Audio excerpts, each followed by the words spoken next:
Happy Christmas, happy belated Hanukkah, happy early Kwanzaa, or happy whatever you and your family happen to celebrate this time of year.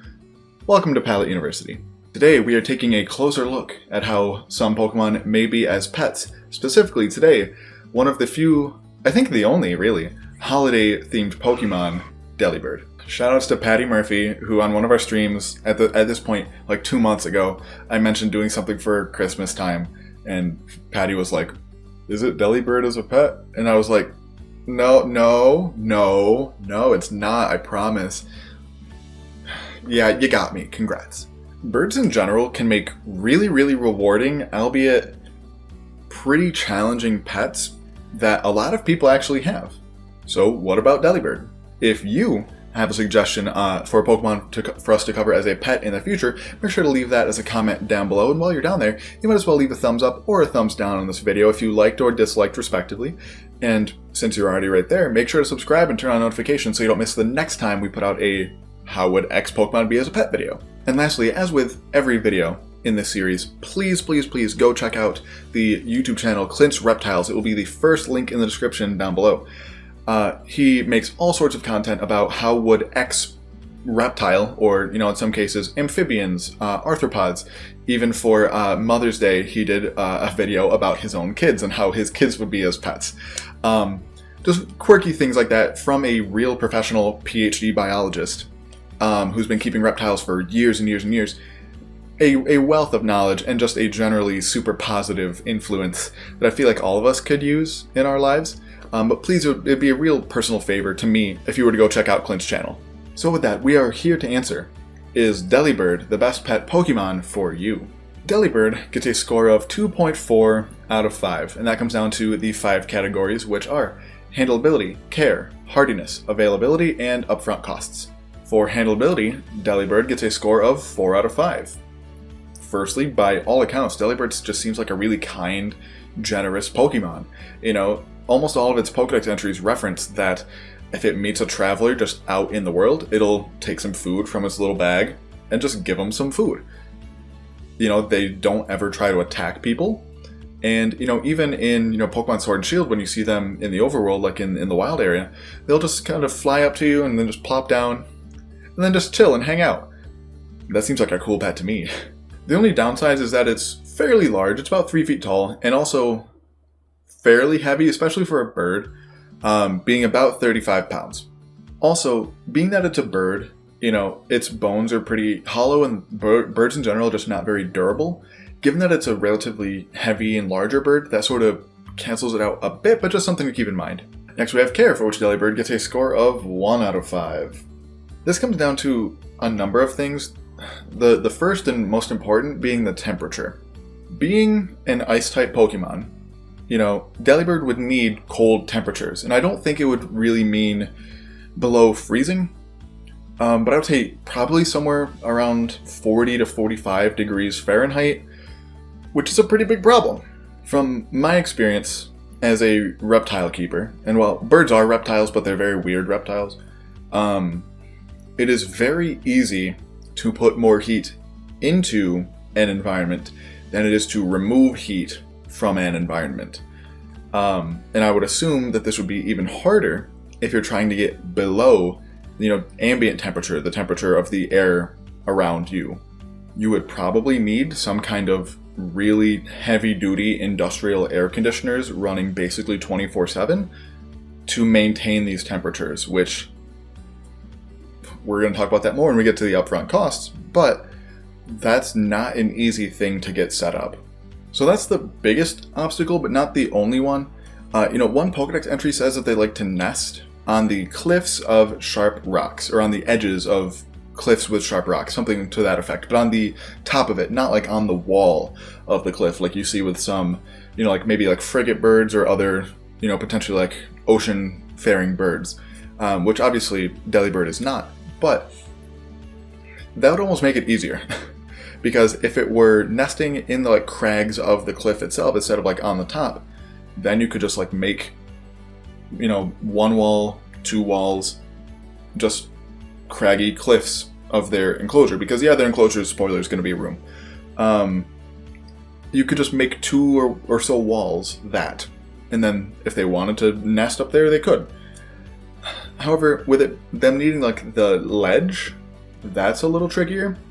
You could probably accomplish it with just having it be like thicker and having it only go maybe like 3/4 of the way up the wall, so they could sort of fly up there, perch and stuff on the top, make a nest or whatever they want to do. You know, that's probably the best thing that I can think of. Either way, not really all that easy to accomplish, although you can do it. Another Pokédex entry mentions that Delibird is omnivorous, and specifically that it eats bug Pokemon. So you'll probably need some kind of a steady supply of bug Pokemon to feed to your Delibird, in addition to the various berries and things that it would eat otherwise.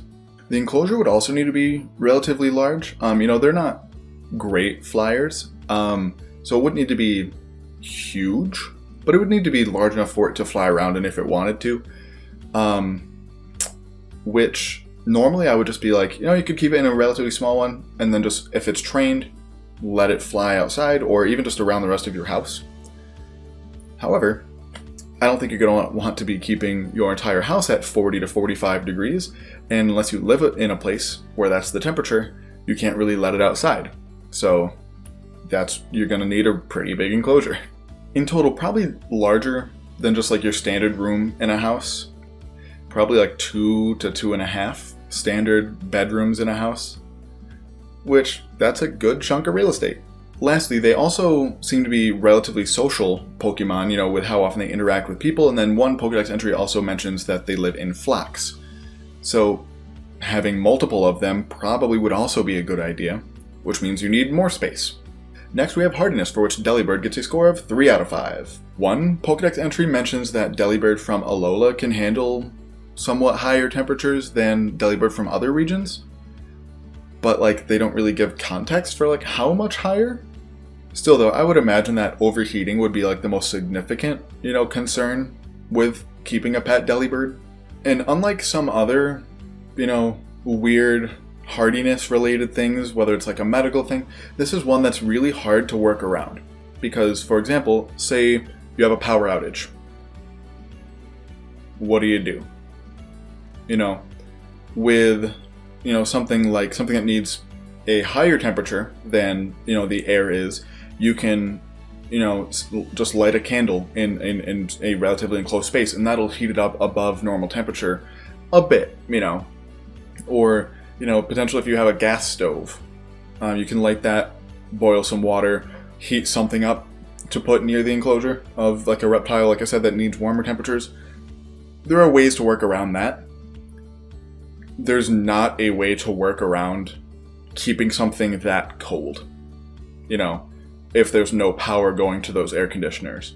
However, from what I can tell, that's the only sort of unhardy thing about them, but because it is something that's basically impossible to avoid, they lose a couple points for it.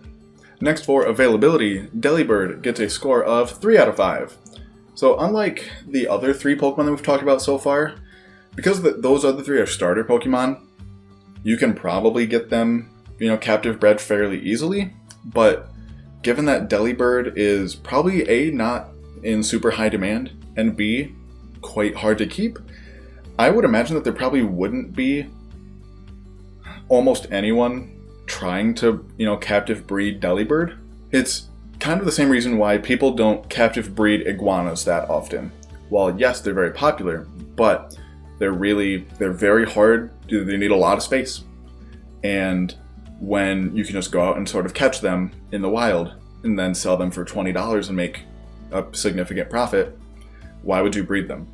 Which is, also true of Delibird. You can find Delibird in the wild of literally every region.